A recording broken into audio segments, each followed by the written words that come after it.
hombre y del ciudadano. Es en este campo que aparece el postulado, entre comillas, lo que vale para todos, cuya intención es unificar los diferentes estatutos del sujeto a nivel de un país, a nivel de una nación, a nivel de una región, y proclamarlos válidos a nivel de lo universal. Surgió de este modo otra dimensión de la política que Saint-Just captó muy bien al afirmar que la felicidad para todos constituye la idea nueva de la política, después de la Revolución Francesa, a partir entonces de la incorporación del registro de lo universal. Hay que tener en cuenta que los sistemas políticos de represión y de opresión entraron en vigencia la centuria pasada y que intentan retornar en el siglo que recién comienza. Los llamados totalitarismos, comunismos, encuentran en la categoría de lo universal su fundamento. A propósito de lo universal, existe una conexión a destacar entre la política y la llamada civilización científica. La misión del psicoanálisis apunta a ubicarse, por su parte, en el seno de su contemporaneidad, como señalaba mi colega Ariana Santana, en la época en la que desarrolla su acción. Si lo propio de la civilización científica, que es la nuestra, es la de fundar racionalmente y extender de manera sistemática el reino de lo universal, lo que vale para todos, el mérito ético y político del psicoanálisis ha sido el de señalar, el de incidir en la otra cara de esa civilización científica, en la exclusión y segregación, sobre todo del sujeto.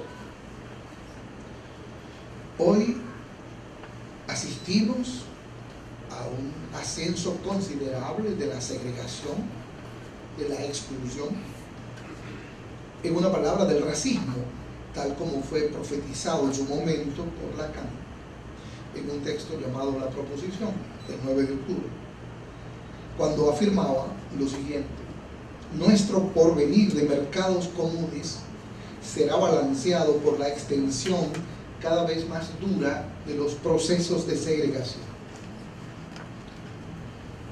La sociedad posmoderna ha hecho coexistir las más formidables conquistas científicas con las formas más extravagantes y monstruosas de marginalización y rechazo. Es lo que ya Freud nos enseñaba en su texto El malestar en la cultura, y que Lacan pone de manifiesto en la estructura del discurso del amo, propio de la civilización científica.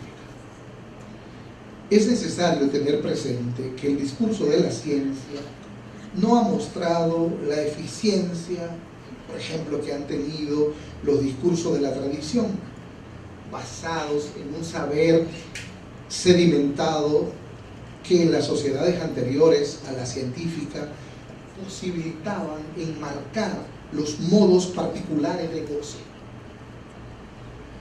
El discurso de la ciencia, solidario de la política, en lo que a universalización se refiere, ha fracasado en lo que respecta a la regularización, al tratamiento del goce. Es ilustrativo el ejemplo de los manuales, por ejemplo, de educación sexual, producto de los estudios científicos sobre la sexualidad, extraídos de la mayor comprensión científica sobre la materia. Sin embargo, su difusión y su transmisión no han logrado impedir, por ejemplo, el crecimiento galopante del embarazo precoz. Es más, pareciera que lo hubieran incrementado. No se trata de que el psicoanálisis sea enemigo de la ciencia.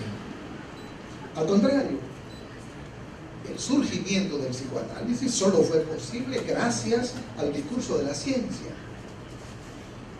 Pues cuando la ciencia se instala lo suficiente en la dimensión de lo universal, aboliendo por tanto al sujeto en su singularidad, el psicoanálisis surge como el recurso necesario de un discurso que pueda darle alojo a esa singularidad. El sujeto excluido del discurso de la ciencia queda como extraviado en lo que respecta a su goce, pues el marco regulatorio que le proporcionó hasta entonces la tradición le fue retirado.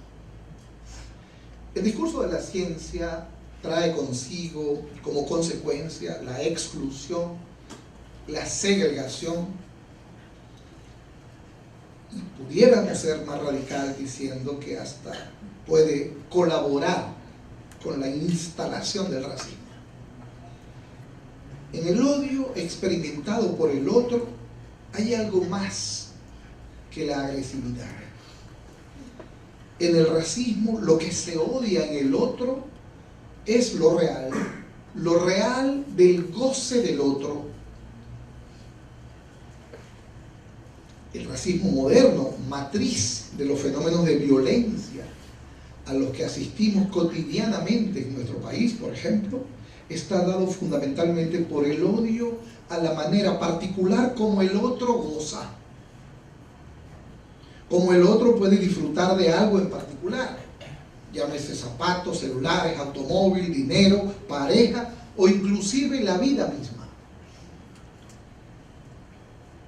Pareciera que no estuviera tolerado el goce de la vida que hace alguien. Lo que en el fondo de toda convivencia humana no se tolera, o se tolera muy poco, es el goce del otro. Aspecto destacado por el psicoanálisis que la política está llamada a tomar en cuenta. Este aspecto de la dificultad en aceptar el goce del otro no es considerado por el discurso de la ciencia, ni por la política, ni tampoco por los tratados de los derechos humanos. Es indudable que la relación entre psicoanálisis y política se encuentra enmarcado en la ya clásica tensión aristotélica entre lo particular y lo universal, entre lo singular y lo colectivo, lo privado y lo público. Sin embargo, el descubrimiento freudiano del inconsciente viene a fracturar esas polaridades aristotélicas. Uno de los textos mayores de Freud, Psicopatología de la vida cotidiana, constituye una suerte de tratado de cómo el inconsciente y sus manifestaciones, sus formaciones, llama Lacan, desbordan cotidianamente el campo de lo privado para acceder al espacio de lo público.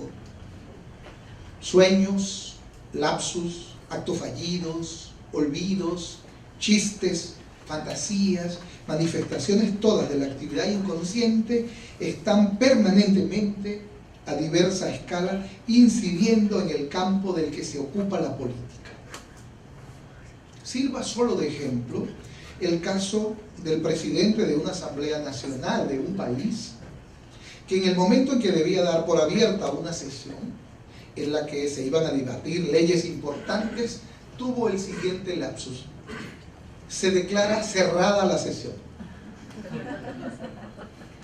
Clara demostración de cómo un lapsus, una formación del inconsciente del sujeto presidente de la asamblea, irrumpe en la escena de lo público con consecuencias, por supuesto.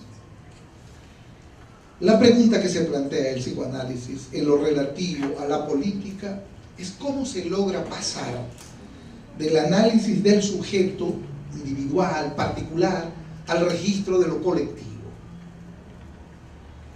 Es lo que Freud estudió en su artículo Psicología de las Masas y Análisis del Yo. Es decir, cómo se articula el sujeto con el conjunto, cómo pertenecer con la individualidad de cada quien, con la singularidad de cada quien, cómo pertenecer a un grupo social. El pasaje que realiza el sujeto para ingresar en lo colectivo, Freud lo designó con el nombre de identificación. Es la reproducción de lo mismo convirtiéndose en el conjunto de los mismos, lo que constituye la identificación. Existen dos tipos de identificación: una identificación horizontal, en donde se sitúan los egos en una dimensión de igualdad, generada en una equivalencia con el semejante. Es lo que Lacan llamó identificación imaginaria. La identificación con el semejante, con el otro que es como yo. La otra identificación ya no se ubica en el plano del horizontal, sino de lo vertical.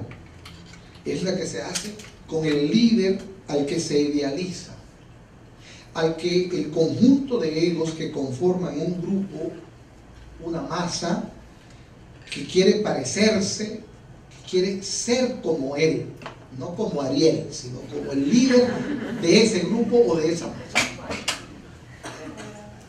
Así, el fundamento del grupo político está dado por el conjunto de los que se identifican entre sí, y este conjunto logra constituirse o consolidarse en la medida en que a su vez, como un todo, logra identificarse a un líder, elevado verticalmente a la posición de aquel al que el grupo reconoce como su ideal. Existen estos dos tipos de identificación en la constitución del grupo social. Gracias a ella se comparten las mismas ideas, los mismos objetivos, las mismas simpatías, el mismo líder y hasta la misma lengua. Cuando se habla de la misma lengua en política, pues hablamos de naciones, o grupos de naciones. Al contrario, cuando se habla de varias lenguas bajo la misma conducción, en ese campo se podría hablar de imperios, ¿no? En fin, no hay por qué ocultar el escepticismo probablemente calculado que ha tenido el psicoanálisis en asuntos de política. Si consideramos una de las dimensiones que corresponde a su campo de acción, el gobernar.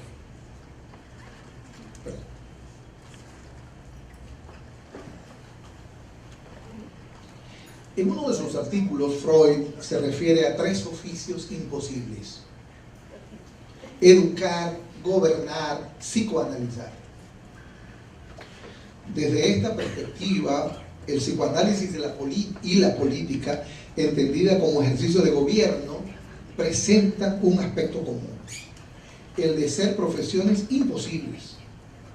Son imposibles en la medida en que siempre existirá en el ser humano algo que no es susceptible de educar o de psicoanalizar. Lo mismo sucede con el gobernar. Existe algo en los seres humanos que se resiste a ser gobernado, que se resiste a ser sometido a control alguno.